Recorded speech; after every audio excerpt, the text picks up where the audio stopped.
Pledge, please. Pledge allegiance to the flag of the United States of America and to the republic for which it stands, one nation, under God, indivisible, with liberty and justice for all.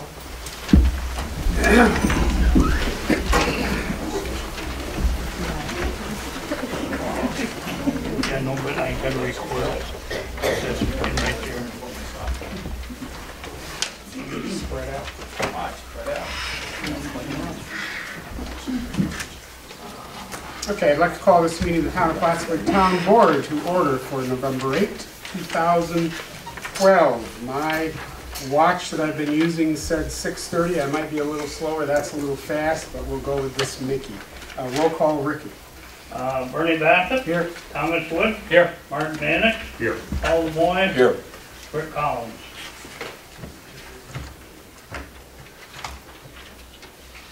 Resolution 229, approving the minutes of the previous meeting.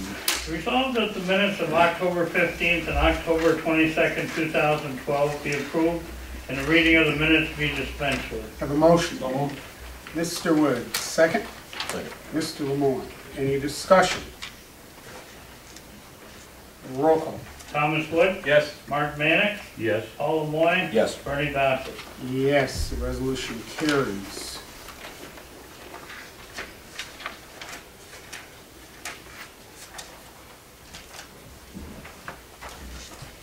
Okay, we have a public hearing scheduled for 6:35 on the 2013 budget, which is why I'm guessing probably most of you are here this evening. I guess I have to sort of try to watch between the clocks a little bit. We're certainly within a minute or two, and I'm sure we won't be done in a minute or two, so I'm going to go ahead and get us started. One of the things, the prime thing we want to do this evening is get a chance to hear from you all. Ask them to pass that down. And obviously, to the extent that's possible, we're going to ask everyone to make sure and state your name and address for the record.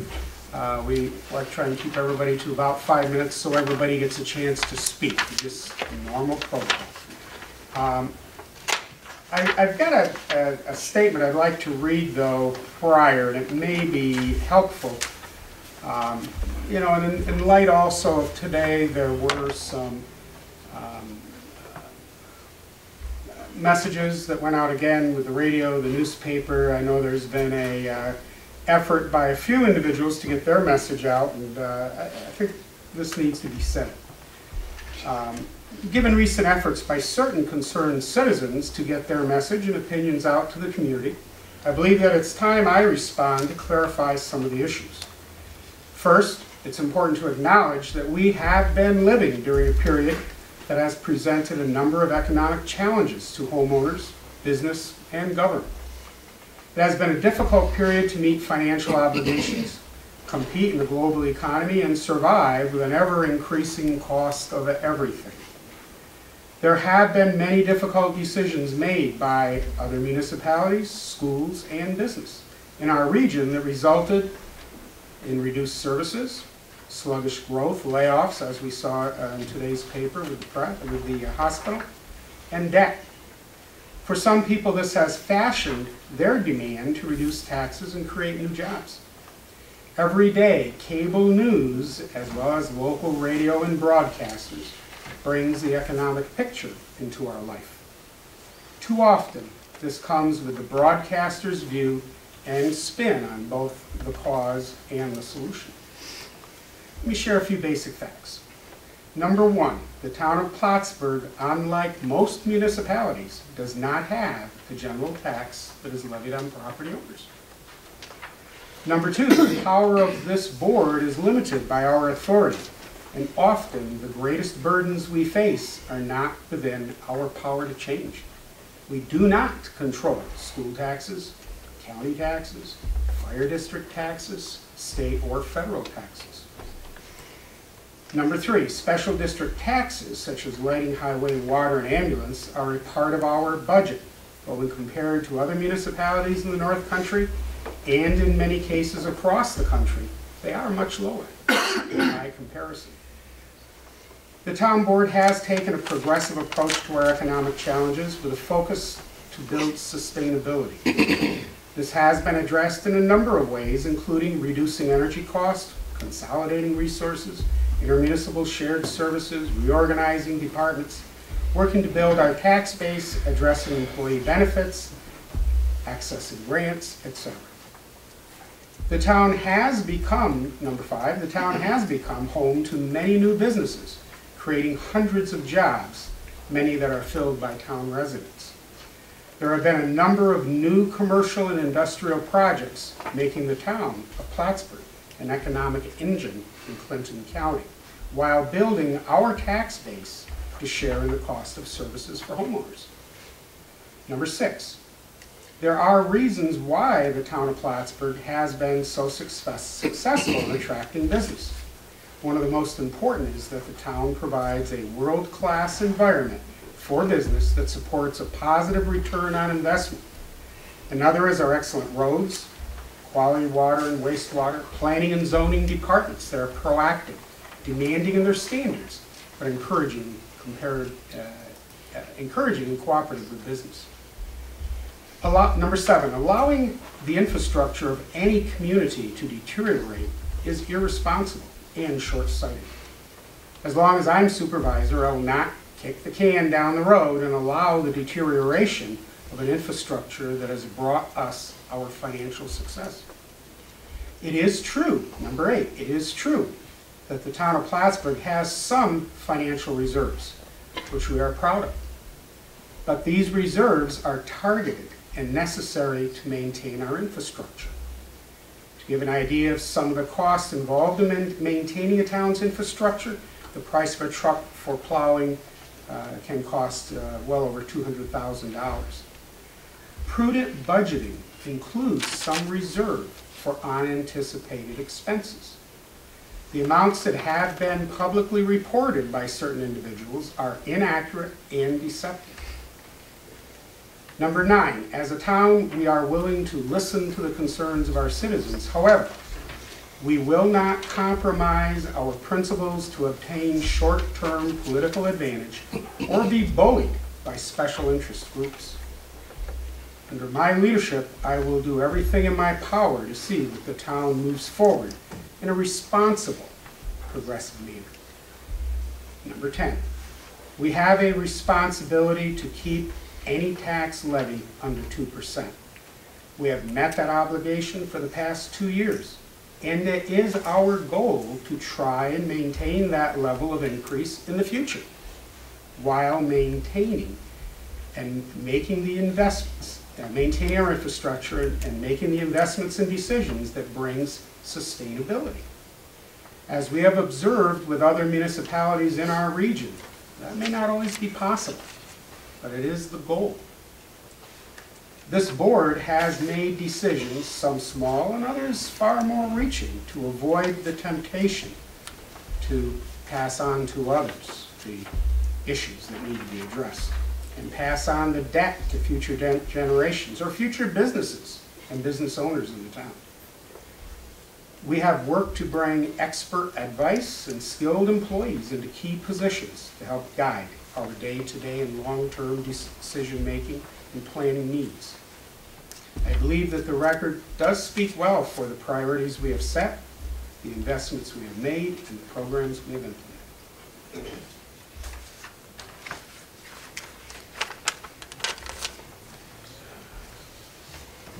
With that said, we are going to begin. We have got some other public hearing issues this evening. The tax rolls, the assessment rolls, that I don't think we've ever had anybody come forward on those. They're pretty consistent. Technically, I'm going to make sure we open those public hearings as well. But it might be in everyone's best interest this evening, though, that when I do open that for a particular tax roll, if there are no comments, we'll let any comments you want to make on the budget continue, so you can be heard and keep things moving. So I'm going to call the public hearing on the budget to order and ask anyone who would like to make comment. First of all, are there any written comments to be entered into the record you would like to bring forward? Do you want to say something also, John, or just submit that? No, I'm going to say something too. Okay, would you like to come up first then? No, Okay, I will. Okay. If that's all right. All right, and yeah, absolutely. Just make sure afterwards if anybody has any that they want to submit. Right, and I'm just most concerned if you aren't going to say anything, but you want to submit a written document, then get it before you leave. So we'd ask you to please step up to the mic so we can capture this. Give us your name, your address, and we're going to try and get everyone to hold to about a 5-minute presentation. Thank you. Good evening. My name is Chandler Robinson. I reside on Cumberland Head. Many of you know me, and I want to thank you for allowing me to speak both as a taxpayer in the town of Plattsburgh and as a member of the Cumberland Head Taxpayers Association, which, by the way, thank you, Tom, which, by the way, is an organization which has no political party affiliation or hidden agenda. We believe that our elected officials should be accountable, fiscally responsible, fair, and transparent in their elected capacity when they represent us, the taxpayer. Our members have varied backgrounds, work experience, and education. For example, my bachelor's degree is in economics. I've owned a real estate sales, appraisal, and construction business, and worked in a management capacity in the public sector, which entailed preparing, analyzing, and submitting multi-million-dollar budgets. Mr. Richard Mudd, who will be speaking first, holds a bachelor's degree, has held 15 different management positions, and was responsible for a budget in excess of $300 million during his 28-year tenure with the largest consumer products company in the world. He has chosen to address the results of the initial information bulletin regarding the town of Plattsburgh spending proposals, transparency, and the petition he authored. Mr. Ken Cook, who will discuss the next area regarding the lighting districts, worked over 31 years for New York State Electric and Gas in the engineering department and has firsthand expertise and knowledge regarding the feasibility of establishing another questionable area of expenditure. Mr. John St. Germain is the next taxpayer to speak. He served the public for 8 years as a councilman on this town board, the town of Plattsburgh, as well as 15 years as a school board member, and ran a successful construction business for 31 years. He has an exceptional working knowledge regarding the town of Plattsburgh budget process and is a man who can find and will address areas of excessive waste and unnecessary spending. Ms. Holly Sims will follow Mr. St. Germain, bringing her education and expertise to the discussion. Her credentials include a bachelor's degree in economics, a master's degree in business, over 35 credit hours in accounting, presently teaches at Clinton Community College, and owns her own business. She will address administrative issues as well as capital expenses. Ms. Marcia Cook has resided on Cumberland Head in excess of 43 years and had a 30-year career in banking and finance. She has the experience and knowledge to address the sales tax portion of the proposed budget. Mr. Bill Plimpton resides in Cumberland Head as well and will address some of the issues that many individuals and our association have encountered when attempting to get what is public information. He is a retired supervisor in a law enforcement department and has experience with the public sector budget process. Mr. John Andrus, whose credentials are second to none and equally impressive, is the final speaker and will address areas which include both the water and the sewer departments. He holds 2 master's degrees, one of which is in public administration. With the state of New York for 10 years and an additional 20 years as head of the Clinton County Health Department. His wealth of knowledge in public administration and his managerial experience, as well as his successful completion of state administrative training programs, make him eminently qualified to cover his chosen topics. Even though our association has its roots in the Cumberland Head area, the membership is growing rapidly and now includes members who reside elsewhere within the confines of the town of Plattsburgh. We sincerely care about the way the town in which we live conducts its business. We are questioning both the necessity and the wisdom of establishing new positions and funding new projects at this time. Consequently, we believe that the budget as proposed should be revisited and actually revised, since the only notable difference between the tentative budget and the subject of this hearing appears to be the cover page, and that has had only the date and title changed. To continue to increase expenditures rather than holding them constant or reducing them where possible, to spend more money than is absolutely necessary in this very poor economy, and to further increase the already heavy burden on the taxpayer goes against all common sense, is not enhancing the public safety or well-being, and is contrary to what every household is doing in order to remain viable and solvent. We hope you will actually, in good faith, consider the testimony you are about to hear and act responsibly to review and modify the proposed budget and lessen the tax burden on the residents of this town. Thank you. According to the agenda, and the agenda was designed as agendas have been designed in the past for this day, we need to ask if anyone would like to make comment on the Town of Plattsburgh Consolidated Water District. I want to make sure I formally do that, and if not, we'll continue. Okay, does anyone wish to address that? I'm going to dispense with our usual formalities of a motion to open each individual hearing, and the record will indicate that we addressed it at the appropriate time. I have to indicate the next one is 6:50. I'm going to go ahead a little bit. No one has come in. If anyone does, I'll pedal backwards. Would anyone like to make comments concerning the Town of Plattsburgh Consolidated Sewer District? That would be the assessment roll for that? Correct. These are all assessment roll. In fact, to expedite, I think I have this latitude, I'm going to put them all out there so we don't have interruptions every 10 minutes. The next one, and if someone comes in, we'll ask them if they are present to address the assessment rolls. The next is the Town of Plattsburgh Base Water District. Anyone wishing to make a comment on the assessment roll?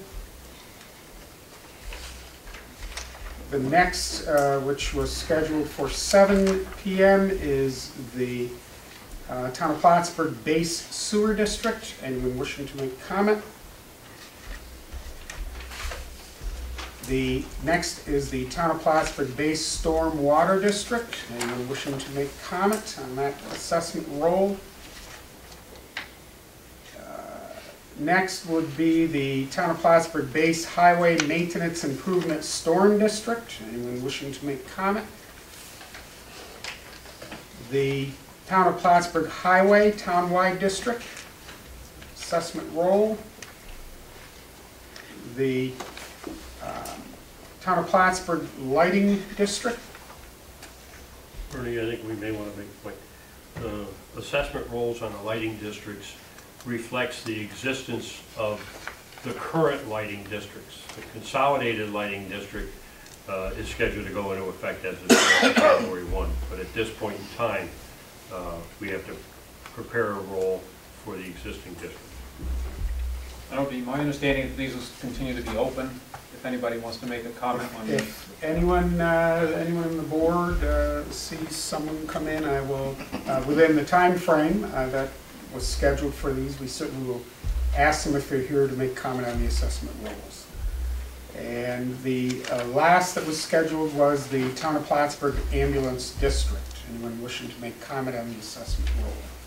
So I'm going to set those aside. I'm going to note, as indicated, that we began, leave them open. The last was to close at 7:30, and hopefully I'll remember that, and if not, we'll close it when we get there. With that said, let's go back to anyone wishing to make comment on the budget, and it sounds like we have a list. I would also ask you to still, for the record, state your name and your address, please. Okay. My name is Richard Budd, and I reside at 54 Lehman Lane, Cumberland Head. and represent the Cumberland Head Taxpayers Association. First, I'd like to thank the members of the town board for the open invitation for us to speak tonight, and thank those people who showed up tonight in support of our organization. That's most appreciated to all of you. One of our missions at the Cumberland Head Taxpayer Association is to improve the transparency, allowing the citizens of this town to be better informed on not only the issues, but how their tax money is spent. Improving transparency also requires improving the line of communication between the board and the town people. While there is a lot of work to be done here, we feel by working together with you, we can achieve this objective. The key here is working together. Why transparency? Well, first of all, you might say that we the people, we are your employer.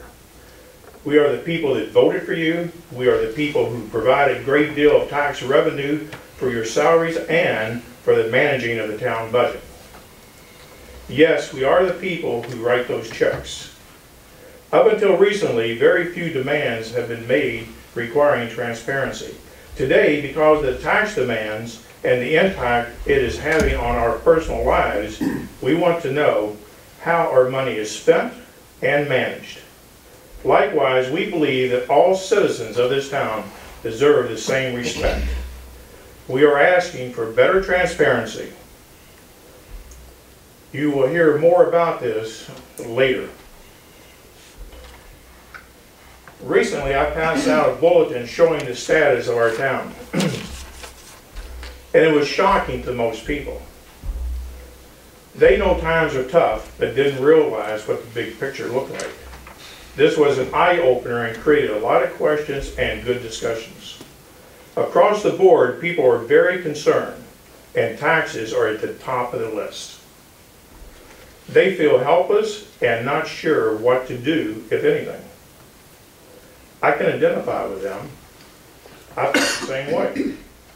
The only real thing they see is the prices of everything going up, including taxes. The coverage was a real eye-opener for me, learning how little people knew about the status of this town and who the town members are. A lot of work to be done here, but I must admit, I was one of these people just a short time ago. Considering the issues surrounding our 2013 budget, it was decided to do a last minute asking the town people to sign a petition in an effort to freeze spending. While 97% had no problem signing, a few were reluctant because they needed more information. I highly respect these people and support their need for more data. People want to discuss the issues. However, that becomes very time-consuming, limiting our overall coverage. Frankly, I was disappointed in the total number that we got signed, only because it was a last-minute effort and the time it took to do it. As a result of this, I have designed a program to present to our organization that will allow us to achieve a complete coverage of this town in 1 week. While it requires a great deal of work to set it up, it will provide the type of support needed to disseminate information, collect a petition if necessary, solicit support to attend meetings in numbers, and, most importantly, provide the information for upcoming elections. People will be more informed on the candidates they will be voting for in the future, and I've had a great deal of experience in doing this sort of thing. The fact is, we are here to stay. We are going to energize this town, get the people involved, and keep people up to date on issues and accomplishments. We are going to provide you, the town board members, with feedback on where these people stand. From a personal note, it is our understanding that the town of Plattsburgh is not the only town facing these issues. Hundreds of groups have formed across this state, taking a stand on taxes and spending. I think these groups should unite and take on Albany. It is like the old statement, if we continue to do what we've always done, we will continue to get what we've always gotten. Frankly, we are tired of receiving tax increases every year and accepting things at face value. In some cases, these tax increases have exceeded people's salary increases, if indeed they received one, and also have eaten away savings for those retirees who have no salary increases at all. This is totally unacceptable. This is not a Republican nor a Democratic issue. For many people, it has become a survival issue. Thank you.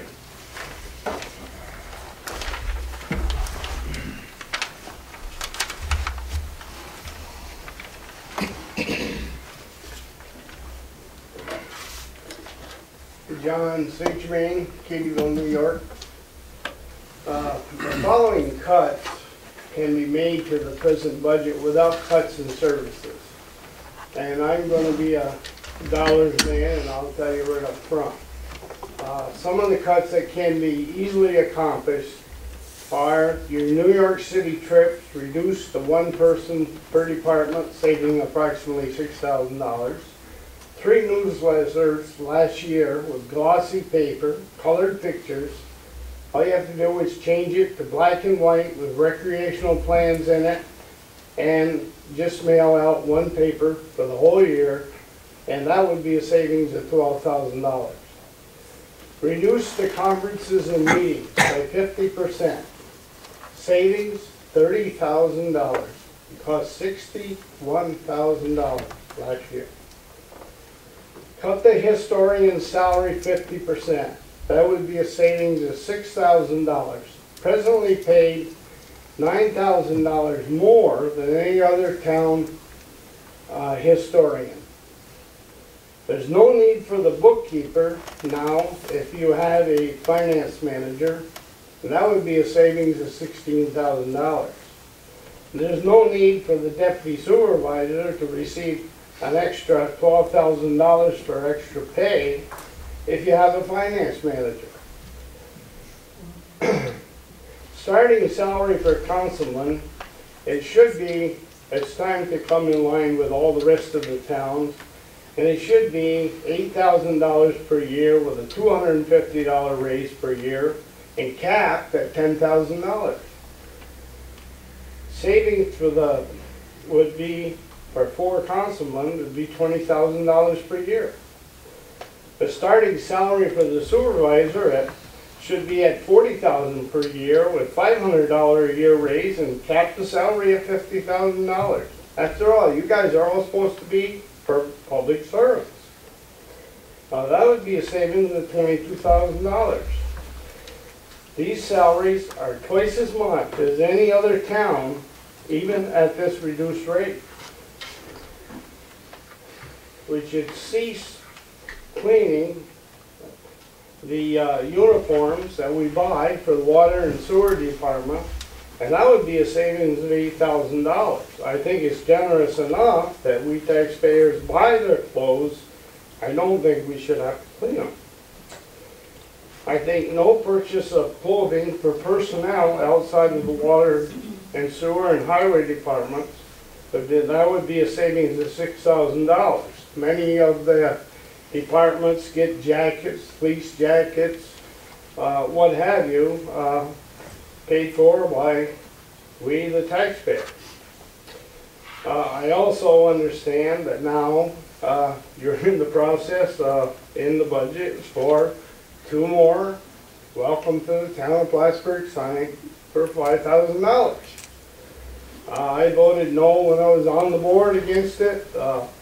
They could be made at that time in Gabriel's for free, but because Gabriel's was doing them free, but they weren't in the town of Plattsburgh, then the supervisor felt that we should go with a town of Plattsburgh business, even though it was going to cost us $10,000 instead of it was free.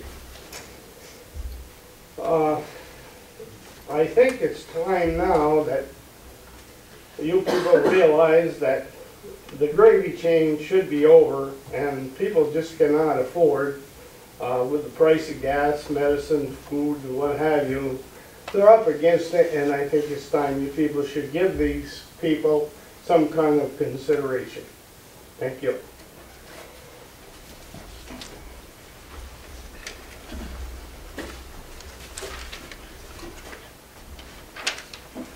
My name is Ken Cook. I'm with the Cumberland Head Taxpayers Association. I live in the town of Plattsburgh. And I'm here to talk about the proposed purchase of the streetlights. I worked at NYSEG for 32 years. About a year as an apprentice lineman, and then for over 31 years in the engineering department. I worked in the electric division, and then when the gas division brought natural gas here, I transferred to the gas division. I'm very familiar with the streetlight system. In fact, I spent many days out in the field with Art LaFave determining the best location for the lights. His efforts to light up the whole town. Now, I'm not trying to defend NYSEG, but your assertion that the town has been ripped off by NYSEG and the cost of these lights is simply not true. All of NYSEG's rates are regulated by the Public Service Commission. You're paying 2.5 cents per kilowatt hour for the electricity for the street lights. That's less than they pay in the city. All of the costs for installing, maintaining lights is closely tracked. When the linemen fill out their timesheets, they do it to 1/10 of an hour. That's what job they're working on. So NYSEG knows exactly how much it spends on streetlights. Then the PSC uses this data to fix the rates. To think that you can do the same job cheaper doesn't make sense. You might save a little bit on your labor costs, but not much. The town now pays $93,000 for rent, plus $23,000 for electricity annually, for a total of $116,000 for 1,300 lights. This seems like a very good deal to me. You propose to spend $400,000 to buy these lights, $50,000 for a used bucket truck, $18,000 for fuse disconnects. You will still have to pay the $23,000 electricity charge, plus $11,000 to pay for space on the pole. The same rate, that's the same rate that the cable TV pays. And this rate usually goes up every year. You also estimate $30,000 for maintenance and insurance. But there are several other expenses you failed to mention. First, I looked at NYSEG's filed tariff for energy-only streetlight service classification number 4. That's what you'd be under if you bought the lights. Under special provisions, paragraph 1B, it states, NYSEG will make all connections and bill a customer. There are 1,300 fuse disconnects to install. I can only guess how long this will take. But figuring travel time, setting up the truck and the work signs and the cones, installing the disconnect, bringing the truck back down so you can travel with it, pick up your signs and cones. I think if they could do 4 per hour would be good. That's 325 hours to install these disconnects. That's 8 weeks plus. The billing rate for a NYSEG truck and crew is about $175 an hour. So this figures out about $56,000. You can also add the cost of flagmen if you're working in a high traffic area like Route 3. Now, this is a big expense you failed to mention. Second, the tariff also states that the customer shall provide ownership by identification of its equipment. That means you have to tag every pole that you own the light and what the light size is and all that. This will take at least 3 or 4 weeks to do, to tag 1,300 poles. Third, the lights, they're either high pressure sodium, mercury vapor, or metal halide. The sodium bulbs have the longest lifespan. That's about 18,000 hours. It's between 12 and 24,000, so I use 18,000. The mercuries and the halides have about half that life. A street light is on for 4,213 hours per year. That's how NYSEG bills you. Using 18,000 hours as an average bulb life, a bulb will last 4.27 years, or 222 weeks. So for 1,300 lights, that calculates out to 5.85 burnouts per week. More than one a workday. Now you add in occasional ballast or electric eye failure, and then Paul promised to fix any failure the next day. Someone will be out repairing streetlights every day. Now this work could take 3 people if you're in a high traffic area and need flagging. Then you'll be parked in the roadway with a bucket truck. Now, that's a lot of use for a used truck that you expect to last 10 years. And if all this extra work could be done with the existing workforce, then your workforce is bloated right now. 4, NYSEG poles and wires that are used exclusively for streetlights are also being rented by the town, along with the lights. So I assume you're going to buy these facilities too.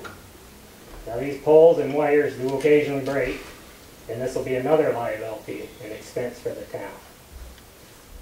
In addition to all these expenses that you didn't measure, you didn't consider, the most important thing you are ignoring is safety. NYSEG linemen go through a 3-year apprenticeship program, and they have tests and evaluations every 6 months before they become qualified to be a first-class lineman. And many do not make the grade. They then have extra training on how to operate the bucket truck. There's a lot more to operating a bucket truck than knowing which lever to push to go up or down. You have to position the truck correctly so you don't swing into the wires or swing your boom across the lanes of traffic. That's critical. Now, OSHA regulations have always required that crane operators, cement pump operators, well drillers, any equipment operators stay at least 10 feet away from energized conductors. And OSHA recently, I think in 2010, increased this clearance from 10 feet to 20 feet. Now your bucket truck and operator is going to be a lot closer than 10 feet to the wires. Many streetlight heads are within 3 or 4 feet of the high voltage wires. I personally knew 3 first-class linemen that were fatally injured in Plattsburgh area, and there's been several others.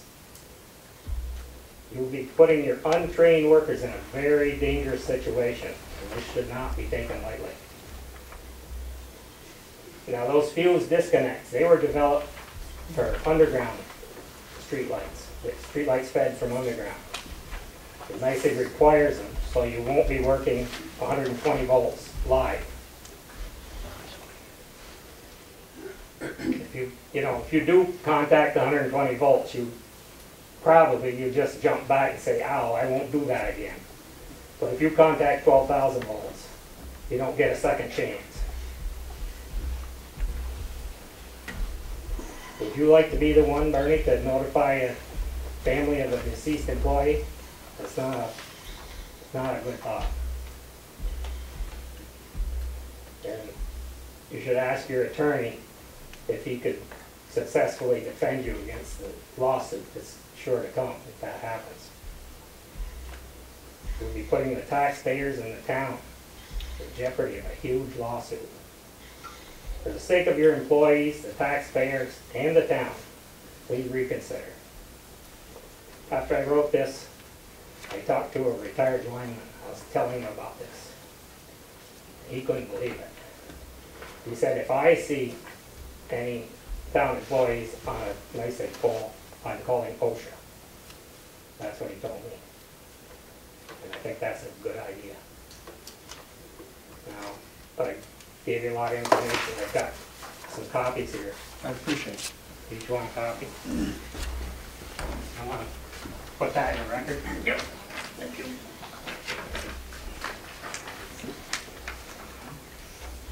Thank you.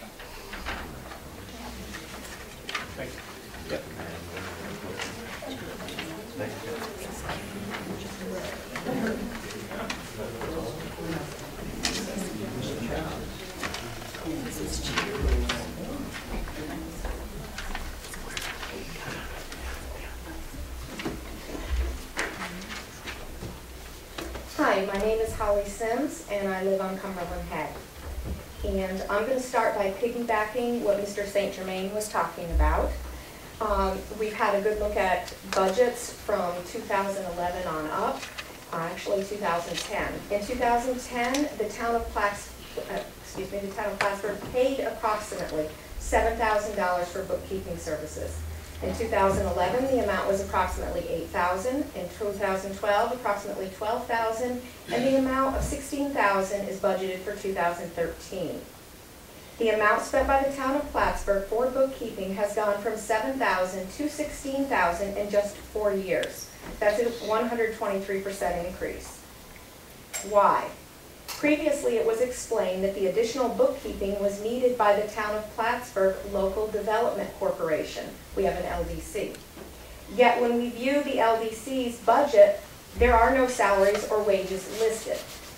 So somebody's paying the bookkeeping, and we're at this point assuming it's still the town of Plattsburgh.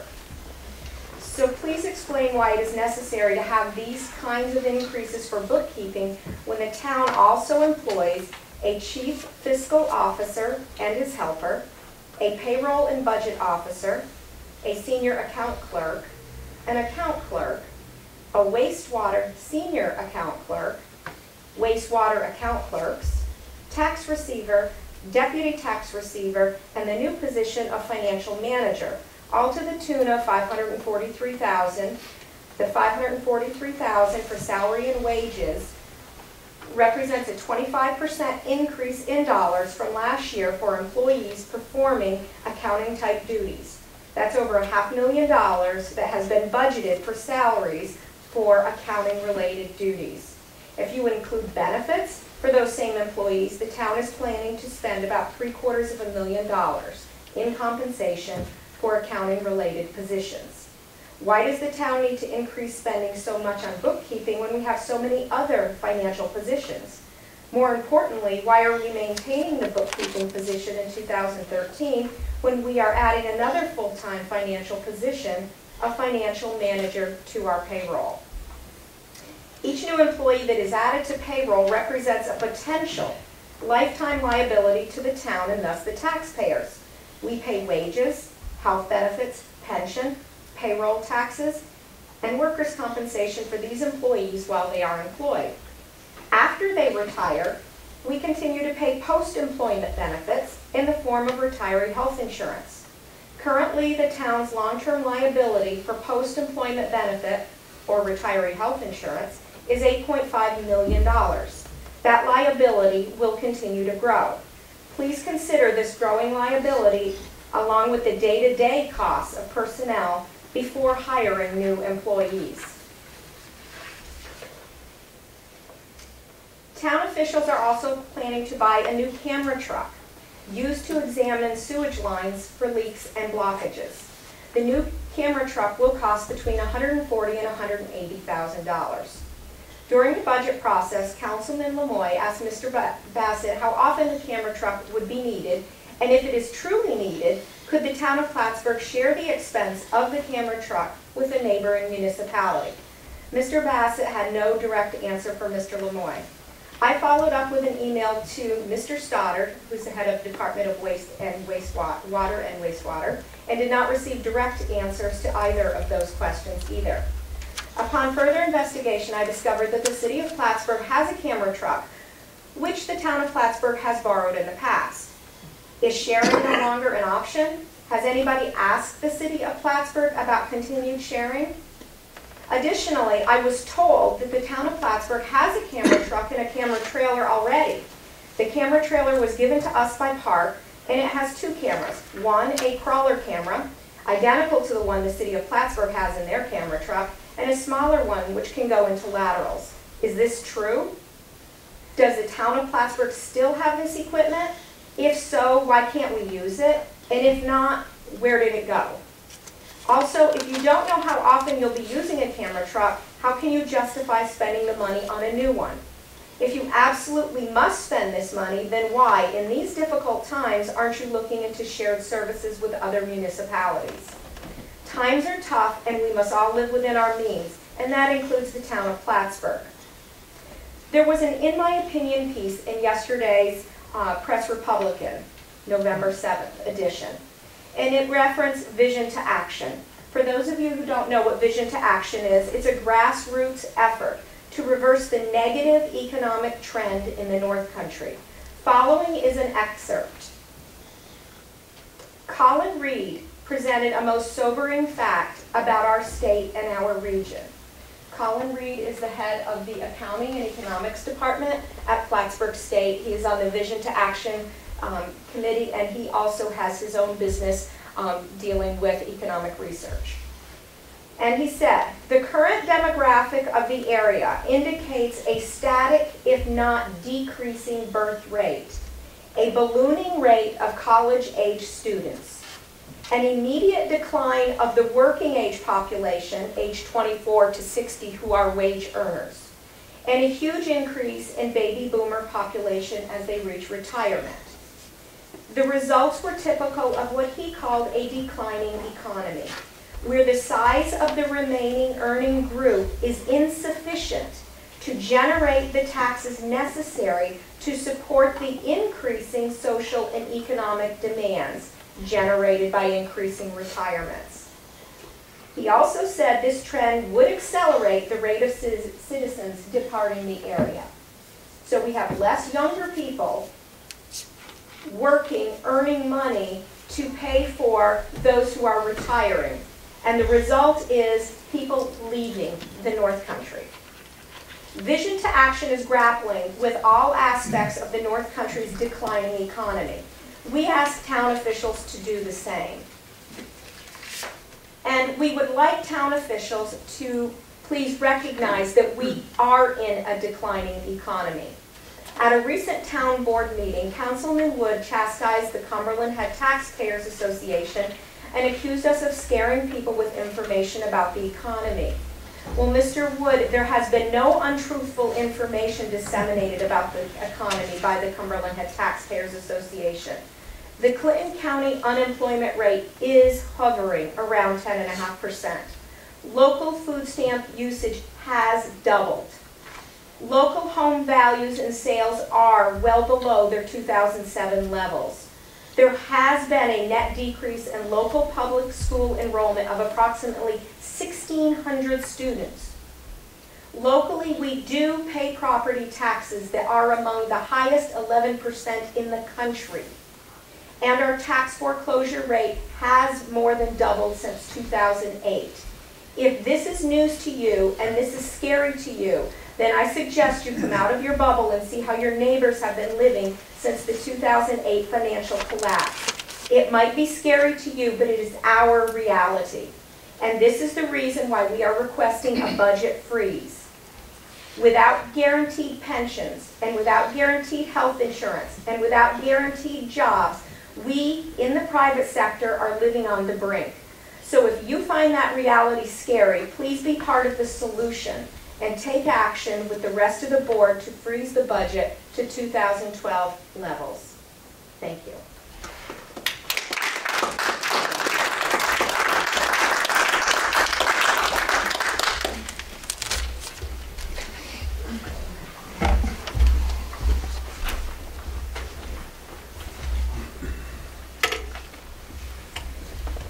Hi, I'm Marcia Cook. I live at 14 West Shore Drive on Cumberland Head.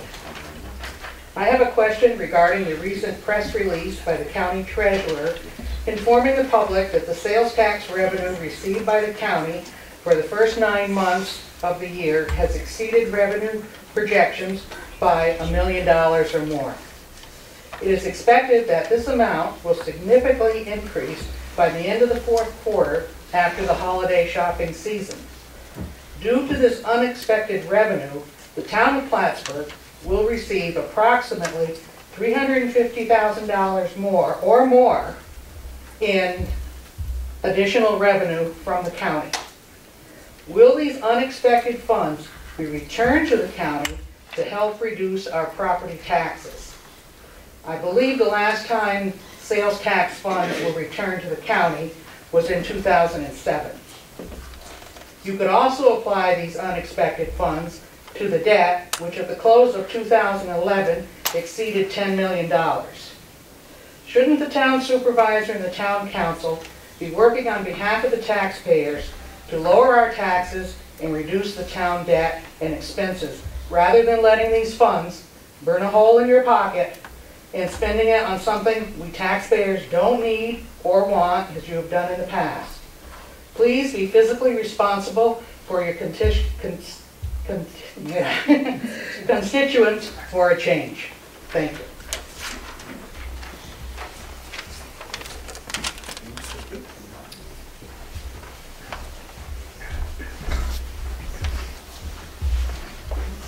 Bill Plimpton, Cumberland Head. What is transparency? Transparency is the foundation of accountability. The taxpayer has a right to see how the money is being spent. In this tight fiscal climate, cutting waste is extremely important, and every penny needs to be accounted for. We are not here to micromanage your actions and decisions, but to remind you that you were voted into office to work on the taxpayers' interests, not special interests. There is waste in this budget, and considering the economy, cuts need to be made to reduce the burden on us, the taxpayers. You have heard several concerned residents speak tonight. This hearing is being recorded for broadcast.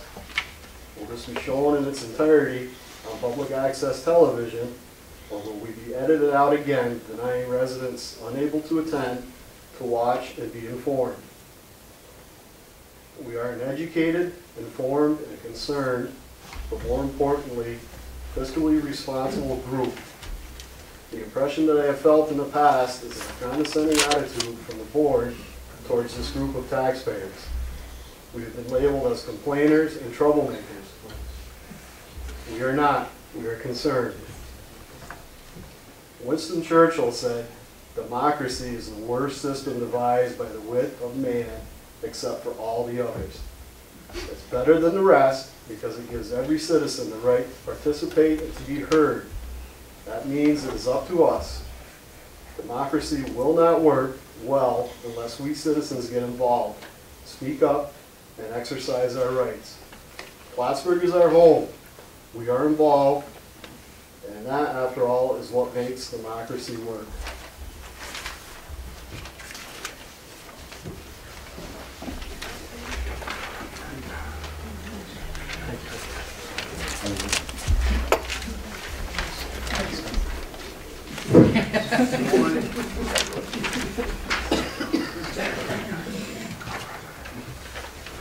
Hi, my name is John Andrews. I live on Cumberland Head, 303 Cumberland Head Road, Plattsburgh, New York.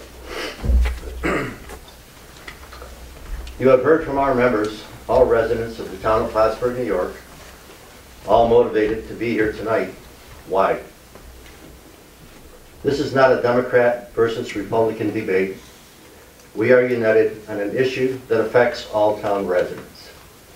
The common misread of Cumberland Head residents is that we're the rich, bitching again about taxes. Yes, there are people who live on Cumberland Head with some wealth, but the majority are not of great financial means. Many are retired and attempting to live with the remnants of their pensions and 401ks.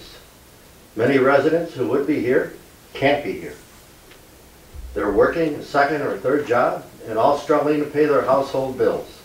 But many have signed our petition. So why are we here tonight? What could have motivated those folks to sign the petition and those of us to be present here tonight? I think you have a pretty packed audience. It's the first time I've seen this audience this packed. We are not here to persecute, denigrate, nor embarrass any one person. So please don't take this personally. You're all professional politicians, and we are the concerned voting citizens. We believe the town's public services are performed well. Maintenance of roads and highways and delivery of a quality public water system. About 9 months ago, we, Cumberland Head Taxpayer Association, Inc., popped the hood on this vehicle called the Town of Plattsburgh 2013 budget. We applied our academic and life skills to understand the mechanics of it, asking questions on why, what, how, when. You know the scenario. the usual management questions. Our concerns were raised when members of CHTA, Cumberland Head Taxpayer Association, encountered resistance to accessing public information for no valid reason.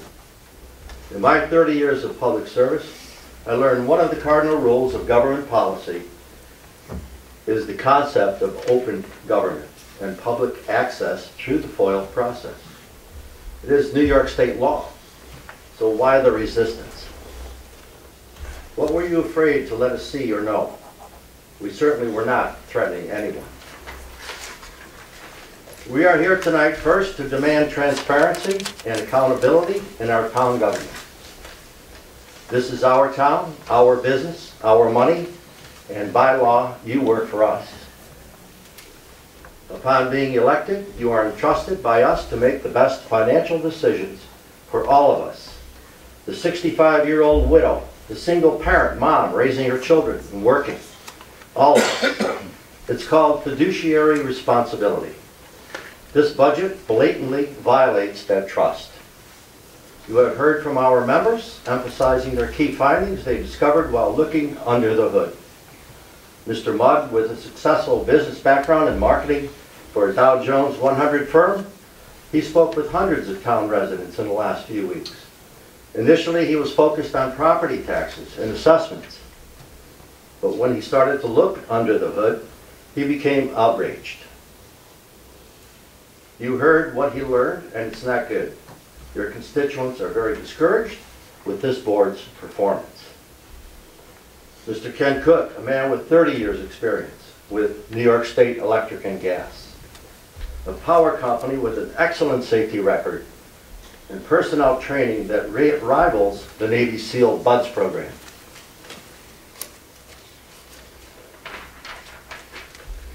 He is stating for the record that your proposed municipal lighting scheme will severely jeopardize employees' lives and their safety.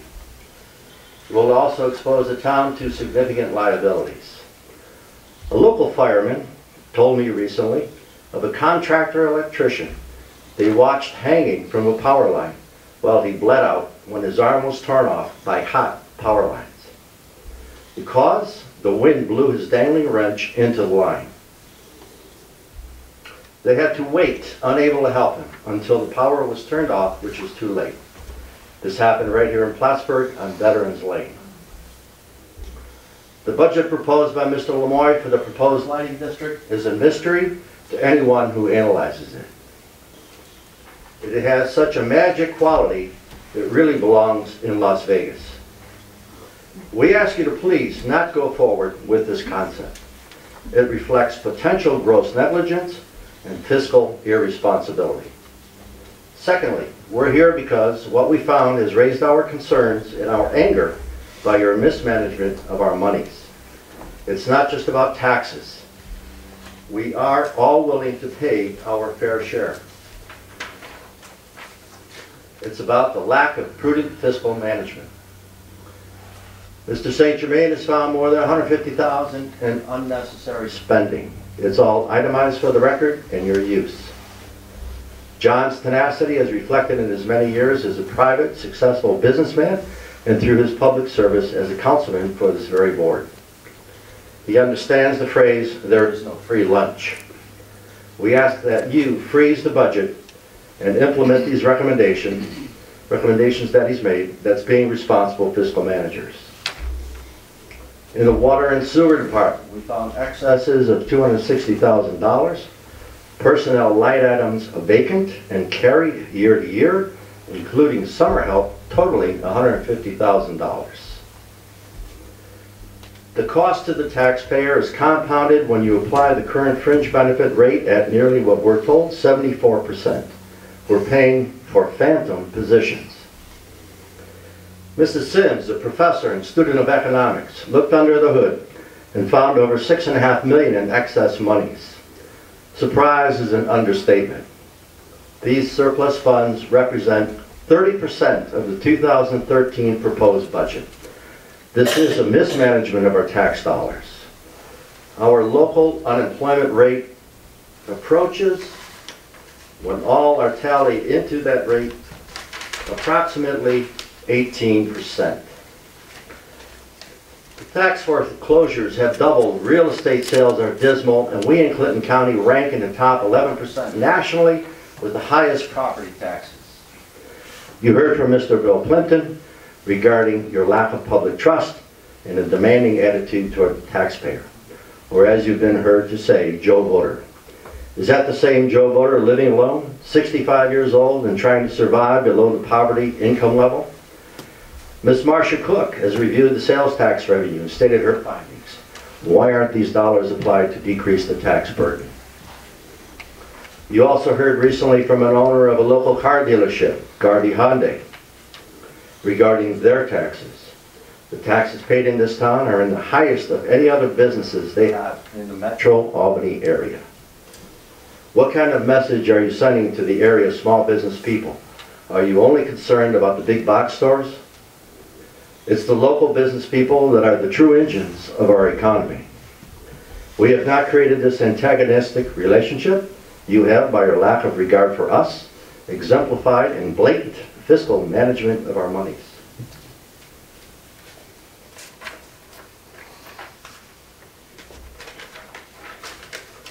We have looked under the hood and we have discovered an albatross, a bloated workforce and careless financial management.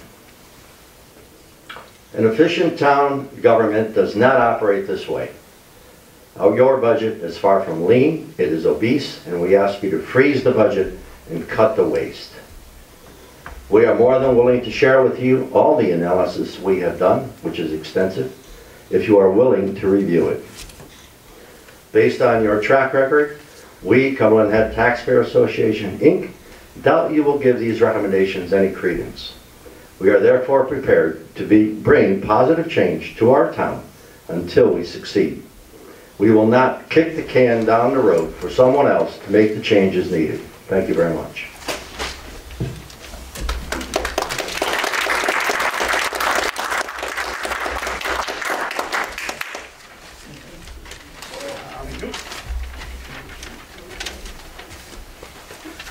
Hi, my name's Deb Pasno. I don't have a formal presentation, and I wasn't even planning to speak tonight, but Mr. Bassett, something you said set me off a little bit. You referred to being bullied. If that's how you construe a group of interested people within your town, people who voted you into the office that you're in, then I think rather you might be the bully. All that people are asking for is a sharing of information and an ability to be engaged in the process. We're seeing that nationally with record voting at our school vote last year, record number of school board election voters. People want to be engaged because they're feeling more now than ever before the pinch of this economy and what it's doing to them. I'm growing up in the neighborhood. I'm living in the neighborhood that I grew up in. So I'm living next to elderly neighbors, women that have lost their husbands over the last several years, people that I grew up with their kids. So these are, I live in an elderly population, and they're hurting and they're worried. When I was running for school board, they told me how afraid they were of these increases in taxes and afraid of being taxed out of their homes. These are genuine concerns. This isn't frivolous, and we should be allowed to ask questions. You made some statements recently about the number of FOIL requests received by the town. Those were inaccurate and untrue, far bloated, made it look like you're being bothered a little too much. Well, that's your job to be bothered, every one of you. It's your job to be bothered. That's what you took on when you took on these positions. And how dare you look at us like we're not supposed to question you. Eleanor Roosevelt said that no one can make you feel inferior without your consent. Well, I'm not giving you my consent. You don't get to make me feel inferior. You don't get to make me feel like I can't question and I can't ask. That's what these people are asking right now, is just to have some open communication and sharing of information. And if that's too much for you, then you should consider not running next time around.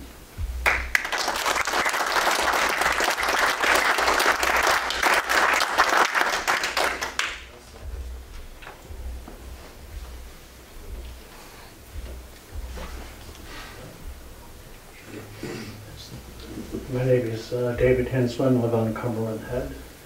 And didn't plan to speak tonight, and I'm not a member of the Cumberland Head Taxpayers Association. I would like to kind of comment on something Mrs. Sims mentioned about demographics. Demographics in this, I think, county she was referring to is a declining number of youth. That's not happening just in Clinton County. Take a look at Europe. That's what's happening in Europe. Fact of the matter is, it's happening worldwide. It's happening in China. It's happening in Japan, Russia. Those countries are going out of business, is the reality. And this country, I don't think, is very far behind it. This country is headed for real trouble, and I think we all have to tighten our belts. We have to be very careful. There's a financial cliff, and I believe we're going over it.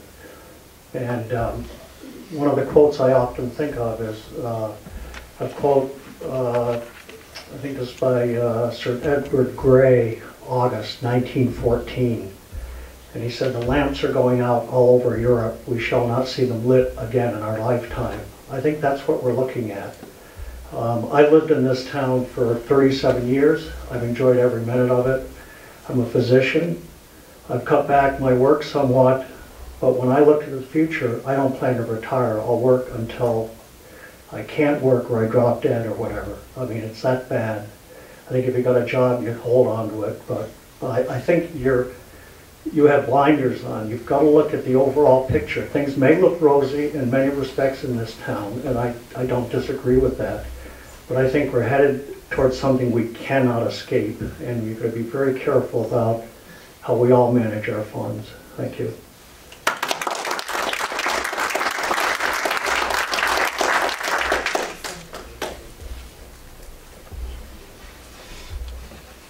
Is there anyone else that would like to make comment during the public hearing on the budget? I left my notes here. I want to be sure that I formally close, and I'm going to ask one more time in case I missed someone, if there was anyone that wanted to make comment during the public hearing phase on the assessment rolls. John?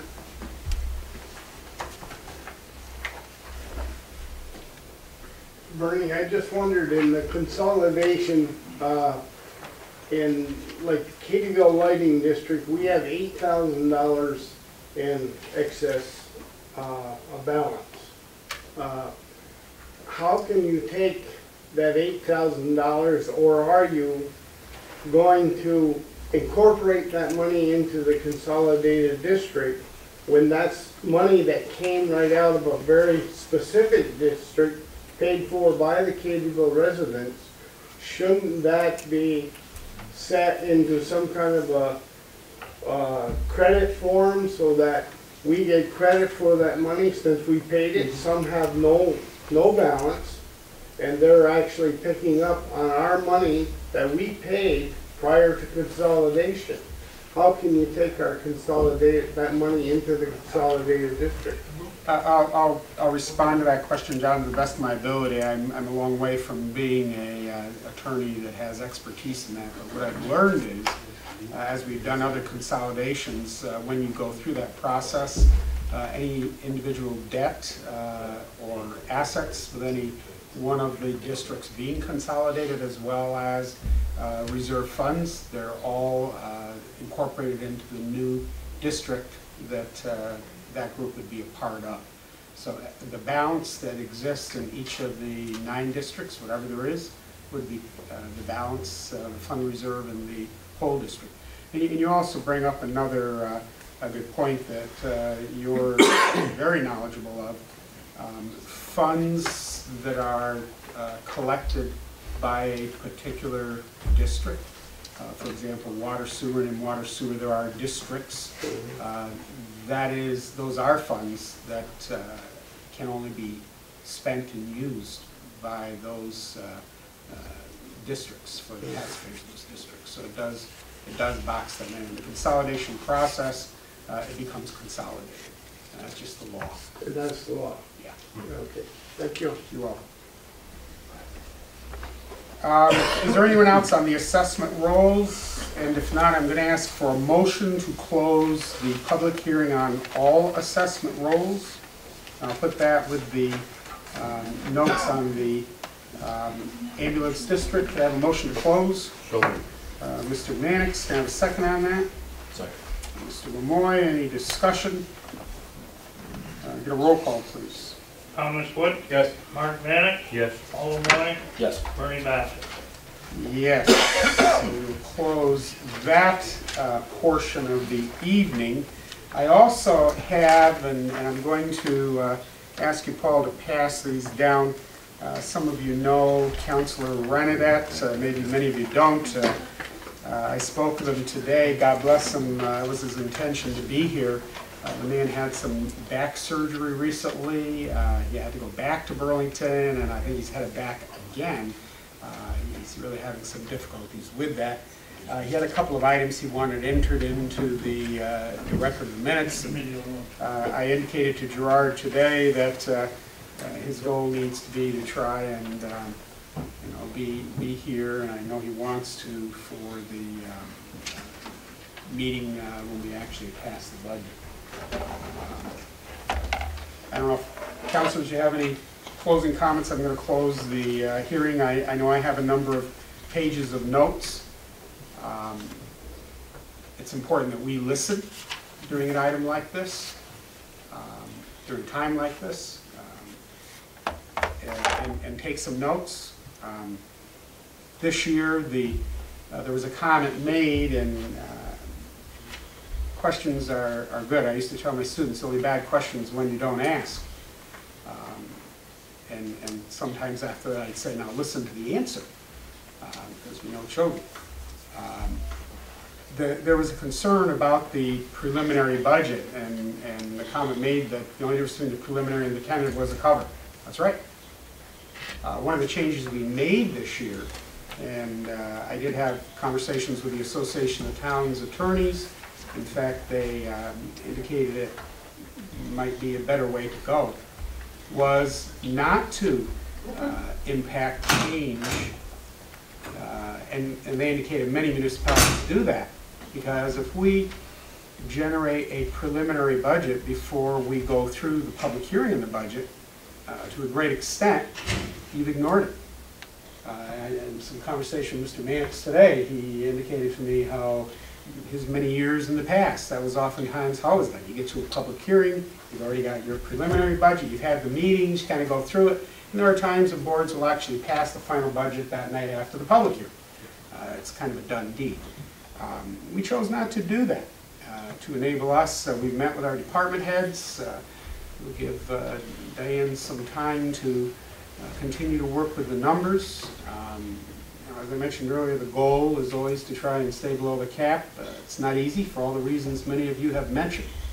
For the reasons we saw things in the paper today concerning Shazy and Keatable Fire Department, Peru.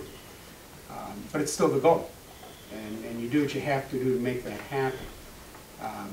But this enables us to have some feedback and to consider your concerns and what is the best. I know there was a comment made, I think it was Mr. Anders made the comment, we're entrusted to make the best financial decisions for all of us. And I know there are some of you that are fairly new faces in here.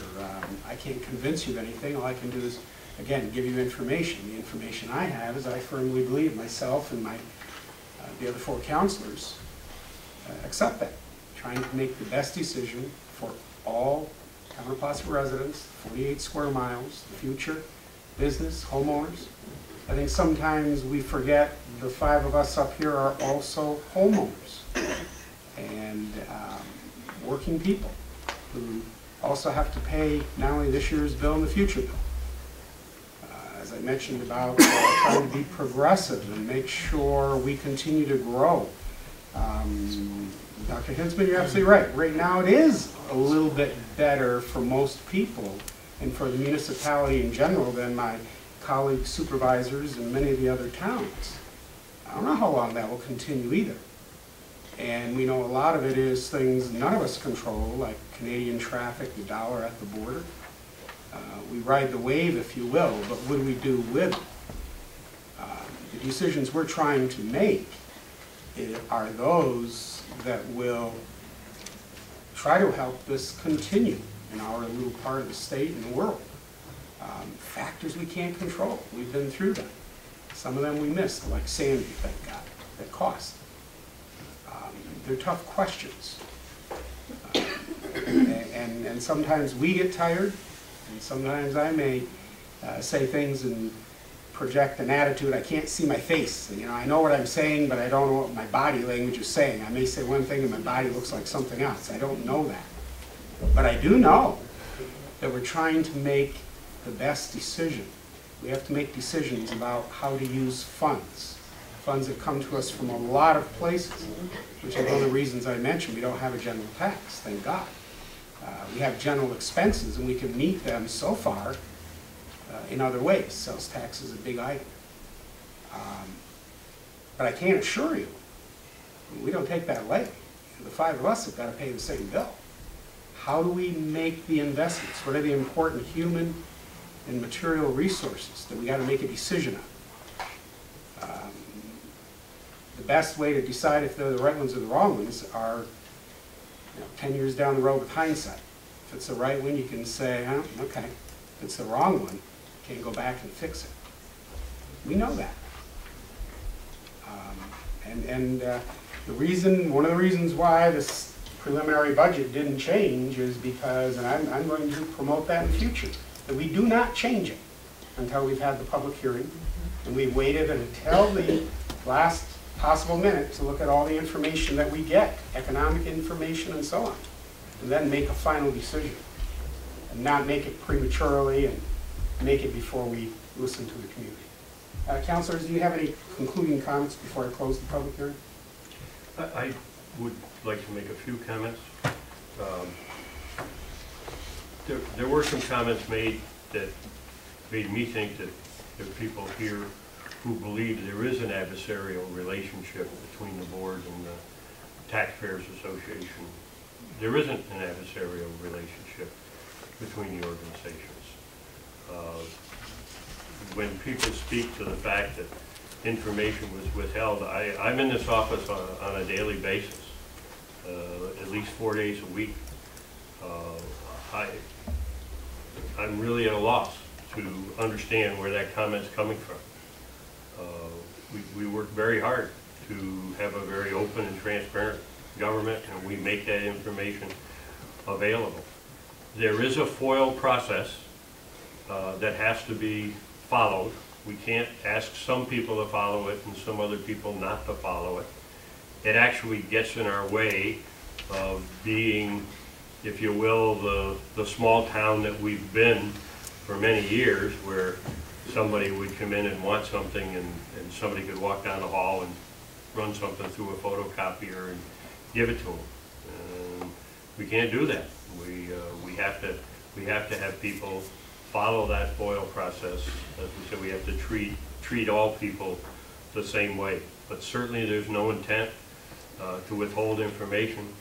I know multiple years of budget information was made available, readily made available. And again, there are instances, and I'm not going to get into the specifics of them, but there's details that were shared where I wish somebody would have asked a question before they put the information out, because it's clear to me that somebody misread something in a budget, perhaps, that they were looking at. There is an element that I'll tell you that is a little bit. I feel like some of the people, you're preaching to the choir.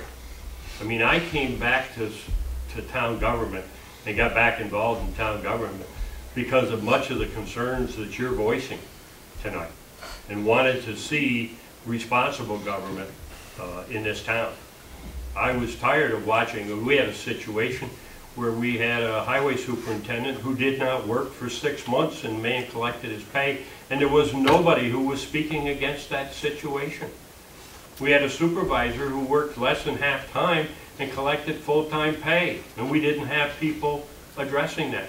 We had another counselor who, when he was defeated in an election, took 2 months, never showed up in the office again, but collected his pay. I was outraged by that. And, you know, that kind of stuff is not going on.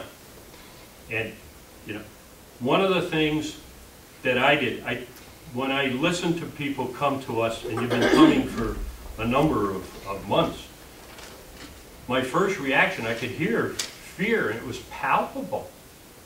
And I wondered if by any chance there were mistakes being made. Is somebody's assessment, you know, out of whack? Is there, you know, and it can happen. Is there something wrong with, you know, a tax bill? So I went in, and this is all public information. Okay, I went in and I looked at certain situations. And I'm not going to get into names because it's not my purpose to embarrass anybody. But I can tell you, here's a person, $176,000 home on Cumberland Head. The increase in taxes pays $3,951 in total taxes. The increase in taxes paid to the town, both special district and the general tax in the town of Plattsburgh, which is really only the highway tax and the ambulance tax, $18. And I'm almost wondering, why is that person speaking to the town about the problem? You know, the bulk of their taxes are being paid to other entities. Here's another person, $112,000 assessed value on Cumberland Head. Their increase between 2010 and 2011 was $10 to the town of Plattsburgh. Here's another person, $200,000 home was $17 was the increase. Now that can seem skewed, and it's the special district costs that skew it, because those are use rates that people pay. So you can have a $200,000 house and you can have a $100,000 house, and the difference may not be much. But for that person, their difference between 2010 and 2011 was 17. Here's a person with a $332,000 house, $38. Now that person's got a tax bill of almost $7,800. I can understand why they're concerned about taxes. I wouldn't like a $7,800 tax bill.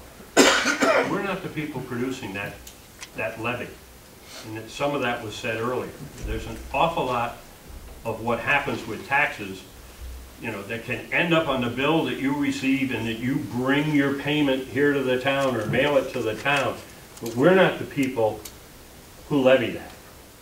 You know, we don't do school taxes. We don't do county taxes. We don't do the fire department taxes. Those are completely out of our control. Another individual, $251,000 home, $28 was their increase between 10 and 11. Here's a person, you know, a very, you know, upscale house, $562,000 home, $65. $14,000 tax bill. If I had a $14,000 tax bill, I don't know if I'd spend my time talking to the person who gave me a $65 increase. I think I'd be over there looking to talk to the person who gave me a $1,200 increase. Whatever it is, your voice probably brings the kids back. Can't hear you, ma'am. So you want to make comment? Sure. We get your point. But you, whatever portion of that it is that you're responsible for, be responsible for it. We are, and we will be. Be responsible with the expenses. No, we are and we will be. But I do think, you know, yes, the it's school has to be appropriate to make responsible the and the county comment, has to be responsible, to and make so do the you. comment about, you know, the appropriateness of the argument that we are being fiscally irresponsible. We are not fiscally irresponsible. And we know we have people who are sending out information that are saying, you know, they found money in the budget that's swirled away and it should be returned to reduce taxes. We had a meeting this week with our outside accountants, the CPAs that have to put together our financial statement. They want us to have more money set aside. They're uncomfortable with the fact that we don't have higher reserves. What is your current fund Okay. balance? We don't know. Pardon? What is your What's your current current fund fund balance? I'm gonna say $570,000. For general fund. $570,000. But you didn't know that a week ago, huh? Who said that? What's the point of that? No, I wouldn't Well, comment without the budget You're officer's making the response. comment to me, but you're talking about him. No, You well, didn't ask me that question. she's trying to make some point about me. There's no way when I get a specific line item question, even one as important as that, I'm not going to be quoted with the wrong answer unless I can converse with our budget officer to be sure what was it. What I know it wasn't is over $5 million. Well, it's a cash balance. Okay. I really don't want to. It's in the AUD. All right, and I will stop. I will go on with a couple more. Thank you. Yes. Yeah, I got an assessed valuation, I went up 33% on a vacant piece of land, or even a doghouse on it. That's what I got for, they wanted to assess it for $100,000. They worked it out to $65,000, and I've been paying approximately about $23,000. I got a 33% raise. In the assessment. That's what I got 3 months ago. Mhm. And I'm not happy with it. Are you? Vacant property. Yep. Yeah, so this is your assessor. It says, and then he turns around and he says, why don't you sell it to Kenny Musso? Who the hell is Kenny Musso? They sleeping together? Yeah. I don't know what. They sleeping together? I don't know. That's your assessor that. As far as I'm concerned, he's a dirt. Okay, I'm about to close this portion. Tom's indicating he'd like to make a comment. Just a couple of things. When I started, the first campaign I ever did, all the first 2 campaigns, I said we wanted to have open government, and I believe that's what we tried to do. And if we don't get information to people, I don't know why, because we were trying. Secondly, as far as we have a scheme, whether it's acquiring lighting fixtures or not, there's no scheme. We were looking to see if we could save money. Now, if someone has information, which we've been provided with some information today, where we don't know some aspects of it, I'm not familiar with all the laws and all the aspects of each department. Yeah, we'd be glad to get that information, obviously, if we could get it sooner. But there was no scheme. As far as catering to special interests, I don't know what special interests I could be catering to. I don't have any businesses. I never have. I don't have any input in any other things. I mean, I'm doing what I think is best for the whole of the town. And I have campaigned as honestly as I could in saying that, and I've told you before that, if the cap needed to be overridden, I would vote to raise it, to go over it. I was honest. I said that last fall. So it's not like we're trying to cause the problems. What I would like to do is do a better job at it, yes, and sometimes I don't have all the information. As far as mismanagement, it may be. I don't see any, I try my best to read the things and make sure that we're not mismanaging things. But my decisions may be something that you wouldn't have made, or that somebody else wouldn't have made. It might be different. Please, he's trying to be heard. Yeah, people listen. weren't talking. John? People weren't talking when people were addressing from the audience. So we'd appreciate if the audience would allow people here to make some comments. I don't think that's an unreasonable request. So, I welcome the information. I don't believe, if I have, I apologize. I have tried to listen to people when they brought up things, and I told them where we disagree, or that, well, give me more information, whatever it is. I've been as honest as I can on that particular thing. As far as the other overriding questions of the town, we have been doing our best to put this town in order and in cutting costs where we can, and the proposals that have been brought up by various councilors have been brought up in good faith to do that. And when we discuss in a work session, budgeting situation, another problem that I have is that I'd like to be able to speak about our budget and what is the problems now and what are the problems in the future. So when we say we have $10 or $12 million that we need for water and sewer or highway, whatever it is, and I'm not even speaking of specific amounts, but say we say that, and we're trying to figure out what can we pay for, what can we afford, how can we get a program over the years to do this without things falling apart. That's a legitimate question, and that's a legitimate thing that we should be considering. But to have it taken and saying that that's what we want to double the debt or change all that this year, that's not true. That's not true. I've told you where I stood all along. But if I feel that the town infrastructure is in jeopardy because we're not making the improvements or repairing the things or putting new in when it's 60, 70 years old or whether it's collapsing, I think that it would be criminal on my part not to even pay about that and just pass it down, let somebody else worry about it when I'm not here. So I don't see that, you know, I'm in opposition to everybody. I really want to do the best job, and I want to do this. I feel I've done the best based on the information I have, and I think we work together to do that. And we all come up with ideas, and we throw them around and try to get back and forth to see what it is. There's 5 of us, 6 with our lawyer. Occasionally, when I first started, there was no one that came to a meeting.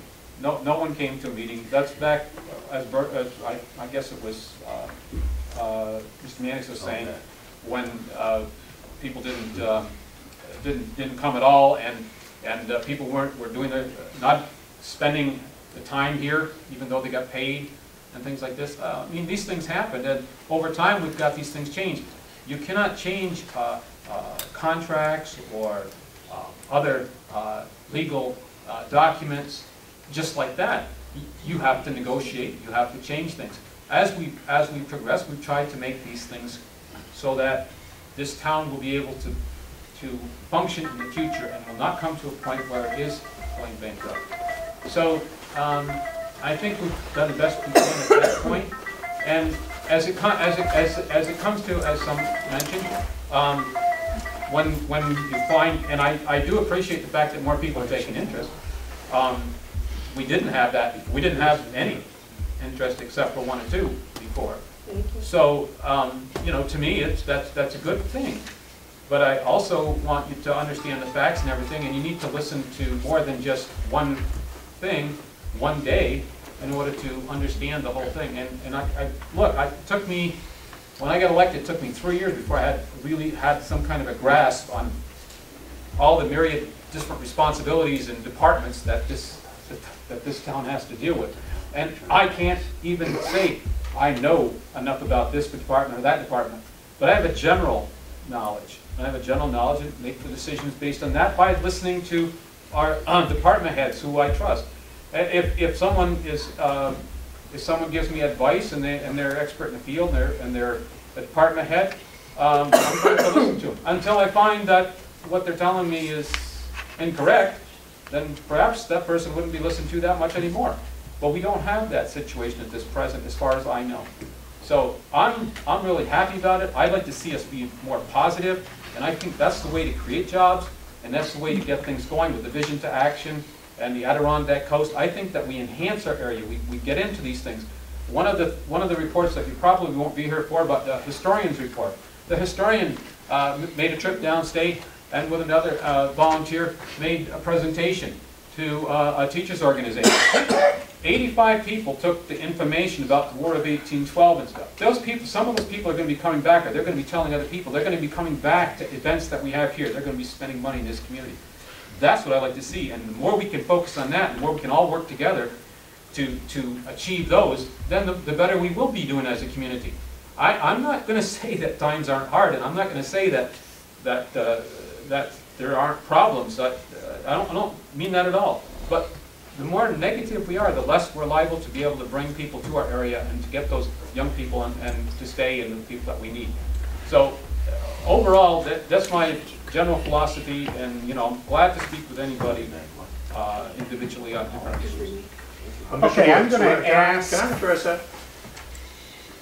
Can I make a Last comment, yes. Okay, I really find that very interesting, what you had to say. I really do. And I like to make an observation. And the observation is this. I sit in on departments coming in to give their presentation to this board. And Mr. Woods, you demonstrated a level of ignorance that I just blew me away. And ignorance is not a bad word. It's lack of knowledge about these departments. And in the process of doing that, your comrades came to your rescue to try to explain to you more about that department. And in the end, even after they did that, you, without any statement for rhyme or reason, pushed to increase every single budget that was presented. It blew me away. And I'm not the only one. I am not the only one that observed that. But to this day, I just cannot figure that out. If you had just brought one suggestion to the table as to why, that would be understandable, but you didn't. And you were pushing to increase that budget. Okay. And I just don't get it. Okay.